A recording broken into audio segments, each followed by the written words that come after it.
Salut les renards, c'est Foxpy. Aujourd'hui dans cet épisode d'Algorithmie, on va s'intéresser à l'identité remarquable a plus b au carré qui est égal à carré plus 2ab plus b carré. Ce que l'on veut avec la méthode identité que l'on va coder, c'est renvoyer trois variables, ces variables devant contenir en fait le développement de l'identité remarquable. Donc on aura une variable qui contiendra a carré, une variable qui contiendra 2ab et une variable qui contiendra b carré. Définissons notre méthode, donc def identite. Je ne mets pas d'accent ici pour éviter certains problèmes, donc la méthode s'appelle juste identite, et elle va prendre en paramètre a, b. Double point, ici on va instancier nos variables avec leurs valeurs, donc la première variable je vais l'appeler x, et ça sera a carré. La deuxième variable je vais l'appeler y, et ça sera 2ab. Et la troisième variable je vais l'appeler z, et ce sera b carré. Alors en Python, on peut renvoyer plusieurs variables, donc c'est ce qu'on va faire.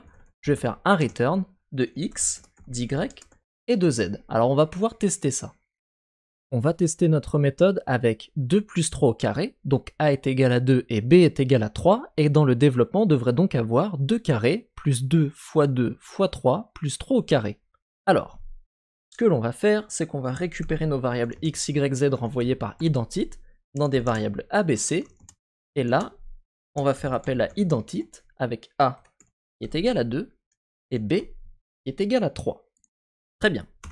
Affichons nos variables a, b et c.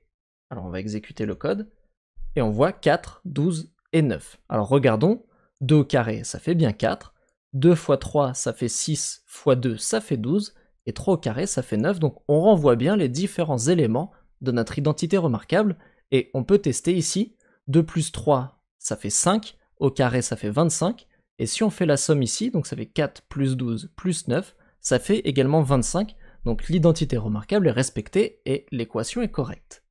Alors ce n'est peut-être pas ce à quoi vous vous attendiez, et ce que vous auriez voulu, c'est avoir une fonction qui va afficher le développement de l'identité remarquable.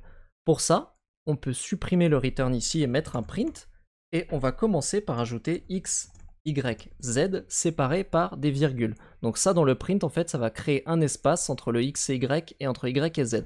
Donc là si j'exécute, alors pour exécuter il va nous falloir une méthode test, on va mettre identité 2, 3. Si j'exécute, là ça nous affiche 4, 12 et 9. Mais nous ce que l'on aimerait c'est que ce soit comment dire mathématique, on ait l'expression bien développée. Alors pour ça on peut ajouter ici une parenthèse ouverte, une virgule, on va mettre notre A, une virgule, le plus, hop, on resépare, parenthèse fermante avec le carré, un espace égal, et puis ici on ferme, et là il ne nous reste plus qu'à ajouter un plus entre chaque variable, comme ceci, et là si j'exécute le code, on a une expression développée, sauf qu'il manque, tac tac tac, il manque le b ici, donc je rajoute une virgule et le b, et là vous voyez on a 2 plus 3 au carré, c'est égal à 4, 12 et 9. Alors on pourrait tester avec autre chose, par exemple 8 et 3.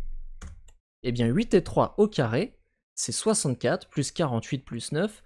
Et en effet, 8 au carré ça fait 64, 2 fois 8 ça fait 16, et 16 fois 3 ça fait 48.